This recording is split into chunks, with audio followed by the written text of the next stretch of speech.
in healthcare, you're used to every other week, I'm going to get this paycheck. This is what it's going to be. I already know. Yeah. And then in this industry, being a 1099 employee, you get what you put into it.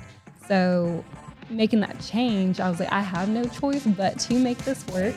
Whether you're a seasoned vet of the payments industry or a brand new rookie who just heard the term dual pricing for the first time, you're in the right place. This is the only podcast that shares the strategies and stories behind selling merchant services. Welcome to Agentfirst. All right, welcome to another episode of the Agentfirst Podcast. I'm Justin Volrath, the host here. I am super thrilled to be joined today by the wonderful Julie Eads. Welcome, Julie. Thank you for having me. I'm excited to be here. Glad to have you here. Let's start off with where you're from, Arkansas, right? Yes. What part of Arkansas are you from? Van Buren, Arkansas. Van Buren. So, little small town, not far from Fayetteville, Arkansas, where I'm originally born and raised. Just moved an hour south of there. So you've lived in that area your whole life? My whole entire life. Okay. Yes. Okay. Yes. All right. So we'll save the Arkansas jokes for another time. Yeah. All right. Okay. All right. Okay. Okay. So how long have you been in this industry? How many years have you worked I've been in this industry about 3 years now. Okay. All right. So still young into it, but long enough that you've gotten some lessons and some things out of this. Still right? a baby, but learning. Yeah, you're still learning. You're still learning. Yeah. So this podcast is about sharing your story, right? Your story of overcoming things, of inspiring others, right? And you can share as little or as much as you want to, but I always love to have people kind of start off with let's share your story, right? Because you clearly weren't, a teenager saying I want to be a credit card processing salesperson. I didn't know anything about it. Yeah, we didn't know this existed, right? How'd you get into this? So I worked in the health industry for 9 years and thought that's what I would do for the rest of my life. I really enjoyed it. But then I went on maternity leave with our last child, and I just realized how much I was missing out. We have 5 kids. So we're missing out on basketball, soccer, all of the things. And I was just having to hear from everyone else how my kids' games were going. Yeah. So while on maternity leave, I started looking for something new. And then I posted my resume on Indeed, and somebody that worked for another processing company reached out, and I didn't know anything about it, but my husband is also a business owner, so I understood Venmo and PayPal and things like that, taking a percentage. So I just got interested, started looking into it, and I worked for that company for a little while, and I enjoyed it. It was, I enjoyed the idea of it, but that company wasn't what I thought it would be. Gotcha. And I faced some problems there and almost went back to healthcare because that was kind of my safety blanket. Right. But then another rep, Rob Cervantes, actually poached one of my accounts, and he tried to sell them, and they're like, we love our rep Julie. So he asked for my phone number, he called me, and he recruited me over, and the rest is history. I've been so thankful, and I've really enjoyed Pay Compass. I don't even think about the health industry anymore. Awesome. That's good. I'm glad to hear that. I'm glad to hear that. That's awesome. So you started working with Rob just a few years ago, right? I mean, a couple of years? A little over 2 years now. Yeah, a little over 2 years ago. So you went from something that was a place that was maybe, taking advantage of you, right? Yes, absolutely. Not paying you well, just a bad situation, to obviously a true 1099. Yes. I got to figure it out. I'm my own boss now, right? No one's telling me where I got to be, what I got to do. Completely different. How's that been for you? Because before you were in the healthcare space where there was set schedules and all that. Yes. How's that been for you? Yeah. So in healthcare, you're used to every other week, I'm going to get this paycheck. This is what it's going to be. I already know. Yeah. And then in this industry, being a 1099 employee, you get what you put into it. So making that change, I was like, I have no choice but to make this work because I have 5 kids, and it's been rewarding. There's challenges at times, but whenever you have those down days, I just think about how I went in this business. They said no, but that's a no for today. Go in 4 more times, and they might say yes. Right. So, it's been being 1099, having that freedom. I'm able to be with my family, which is what I was going for. So now I have that perfect balance, getting to be at all of the events. I haven't missed any games. I haven't missed anything with my kids anymore. Love hearing that. And I'm also not being taken advantage of, and I'm getting out of it what I put into it. Right. I love that. Yes. So let's talk about that. Look, 5 kids. Yes. So you're 5 kids, and you're still, obviously managing a very busy household and, doing all the things that mom has to do in the games and all that sort of stuff, while also building a successful portfolio and growing it, every day. How do you, I think I've always said for many years that some of the strongest salespeople I've ever encountered are moms or working moms, right? So how do you balance all that? I think it comes back to the whole, you have to make it work because you do have the kids, but this job allows me that freedom of, hey, I know on this day at this time, I have this event for my kids.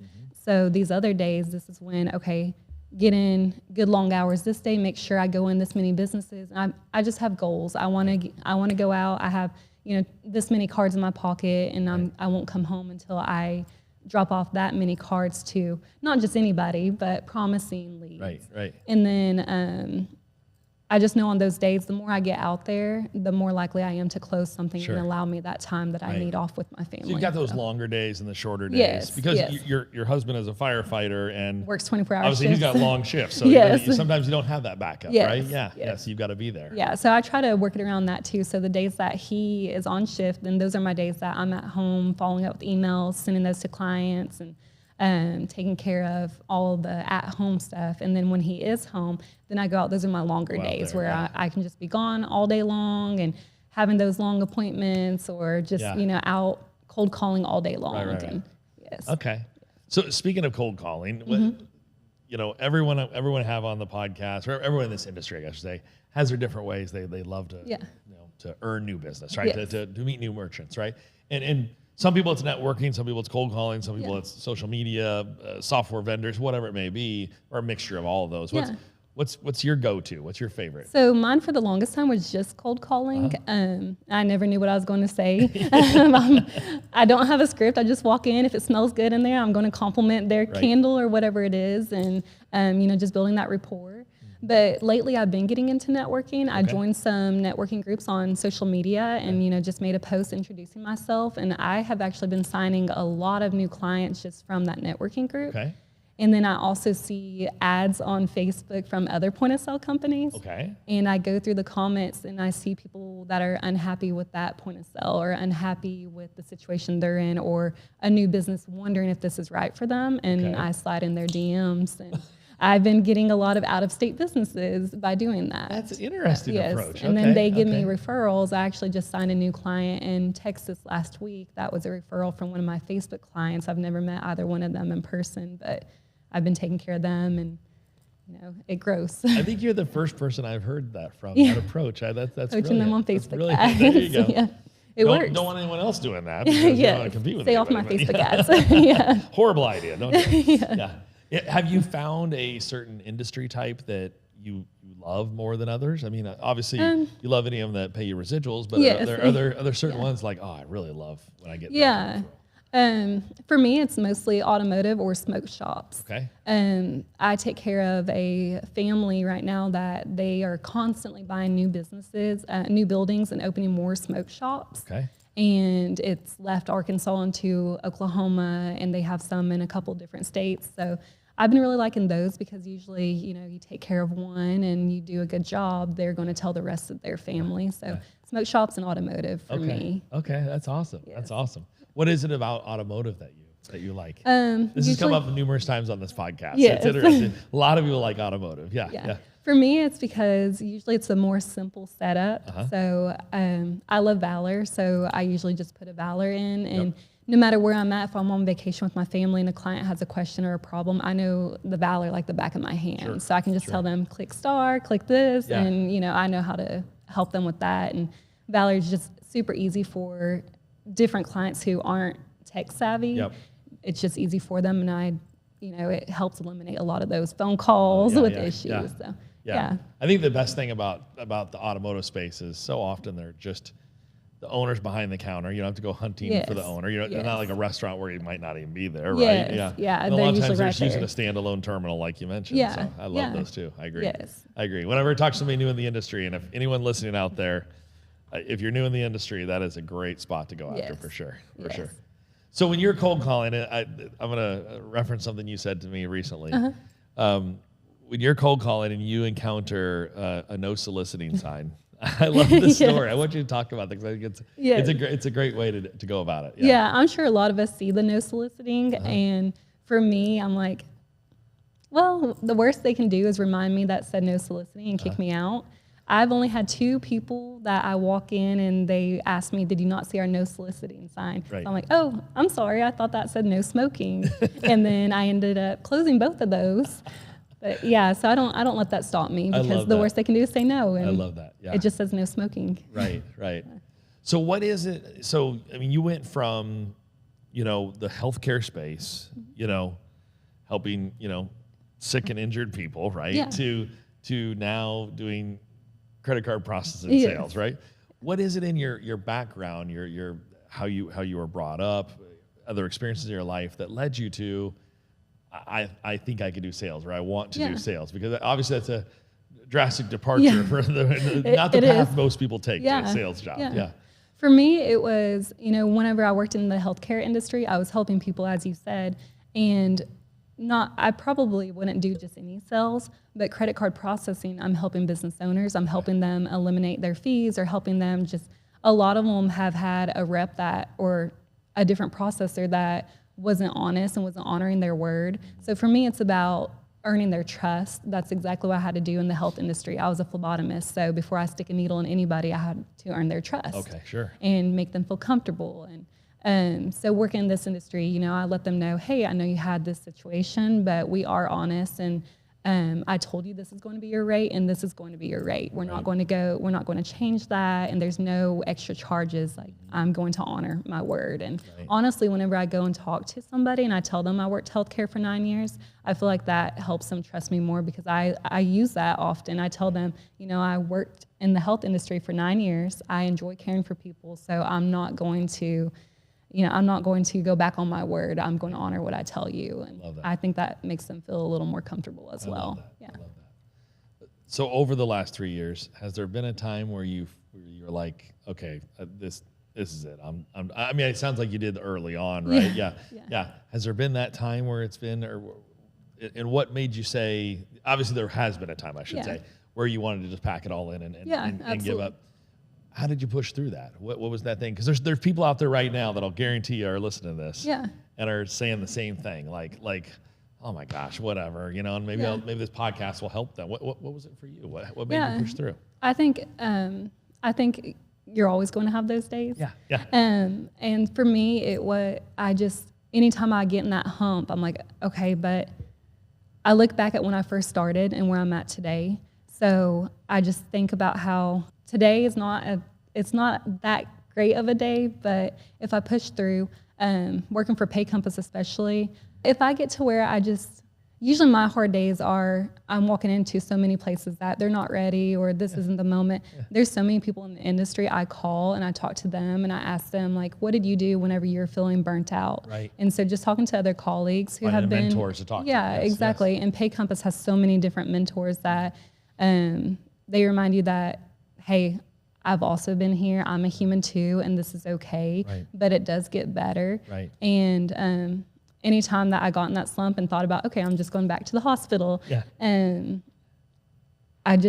get back out there and try again and just keep going. Right? Yeah, just keep going because I look back at the times I wasn't able to be with my family, and it goes back to you just make it work. And Right.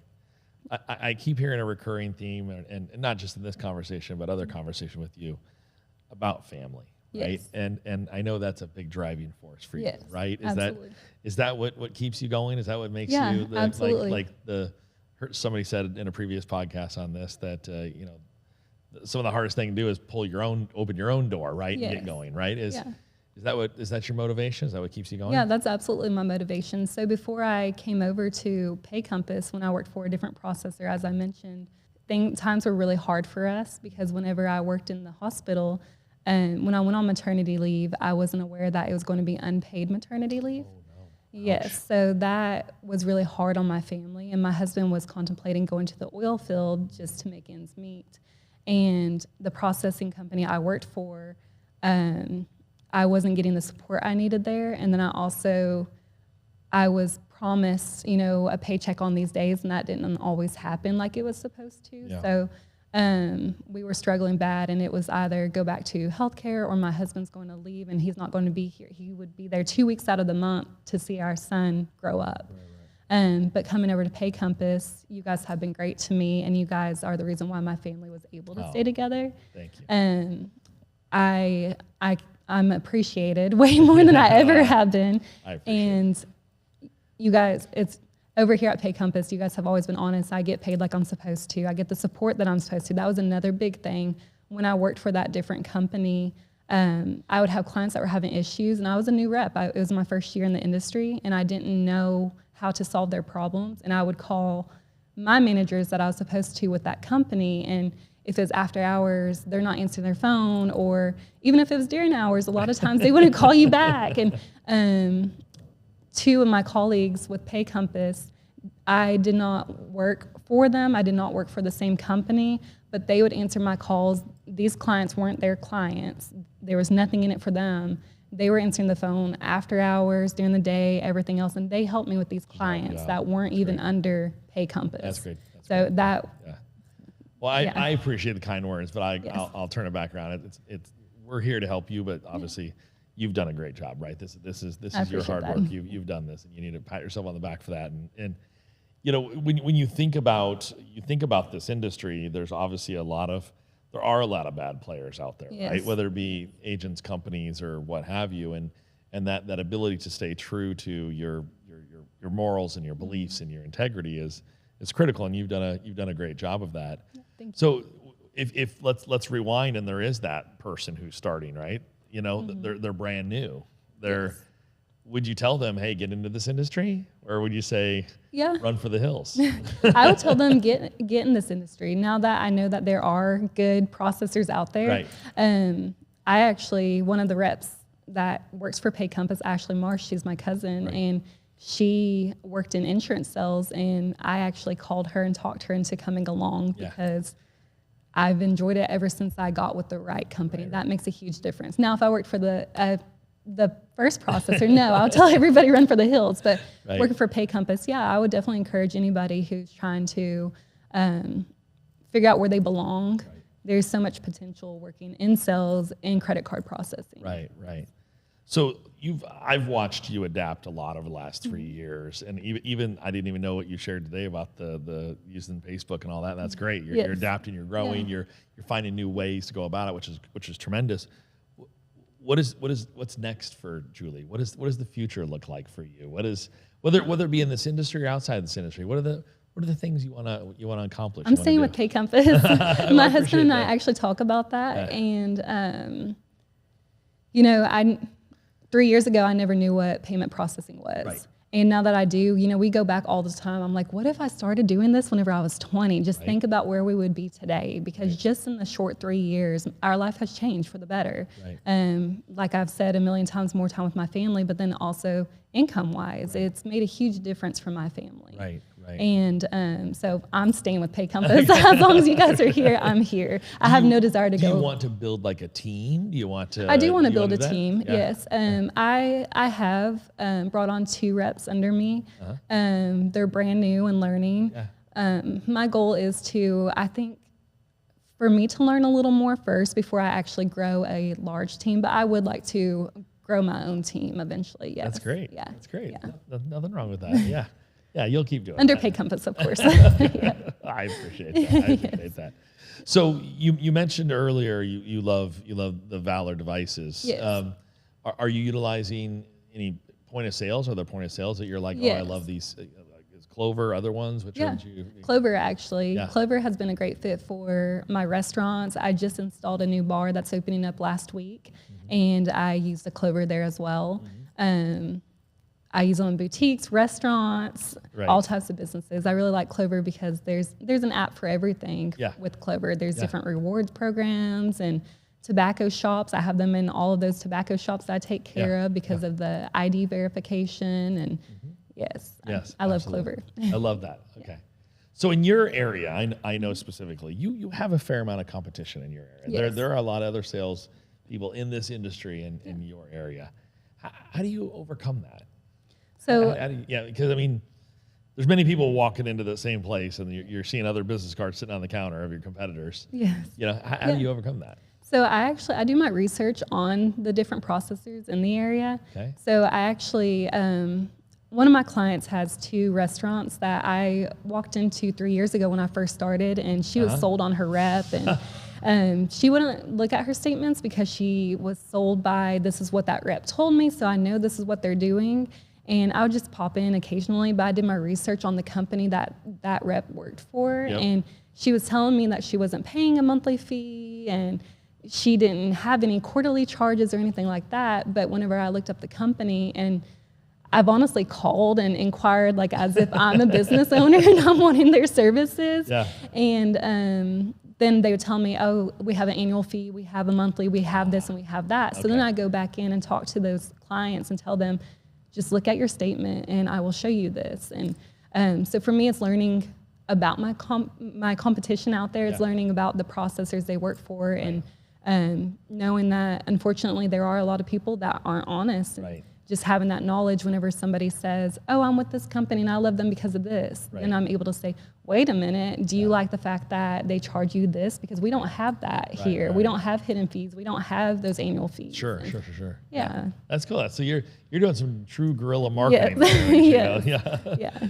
Well, Julie, I appreciate you being here today, and I know sometimes it doesn't always feel like it, but when you're the hard days of being out there beating on doors and trying to do it, and it's little by little it's growing, but it's stories like yours that do help inspire others, right? And you've overcome a lot of adversity to be here, and you should be proud of that and know that these are the things that the way you're growing and modifying your approaches is exactly what leads to long-term success. So hats off to you. And thanks for being here for sure. Absolutely. Thank you for having me. Thanks for joining us for another episode of the Agentfirst Podcast. We'll see you next time.